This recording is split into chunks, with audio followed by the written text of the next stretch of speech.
Assalamu alaikum warahmatullahi, barkanmu da sake saduwa da ku a cikin channel ta Abita Tech TV. Idan wannan shine farkon zuwanka wannan channel, ya zama a ce ka danna mana alamar menene? Ka danna mana alamar subscribing domin samun sababbin shirye-shirye. Technology ya fuskanci cewa yayin da aka kira ka tsaya kana answering wannan call ɗin ko kuma kana danne-danne wayanka kana dragging ya zama wahala.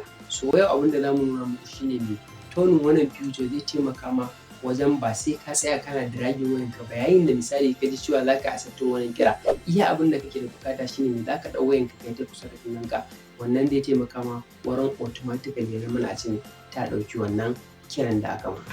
Abin da za ka yi shine me za ka shiga cikin wayarka kamar haka, sai ka shiga setting ɗin wayarka kamar haka, sai ka danna.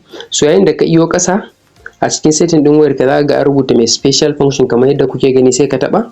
Kana taɓawa sai kai mai scrolling ƙasa, za ka ga an rubuta me a nan wajen, za ka ga an rubuta me micro intelligent kamar yadda kuke gani, sai ka taɓa shi kamar haka. Bayan ka taɓa shi wannan future sai ka je kai turning nata on, that's me raise to ear, sai kai mai turning wannan future on. To wannan zai taimaka ma wajen me yayin da kai on wannan future ɗin, ka kunna wannan future ɗin, zai taimaka ma yayin da ka kunna wannan future ɗin, kawai abin da kake da buƙata shine mai ka ɗau wayanka ka kai ta jikin kunnenka, zai accepting kira automatically.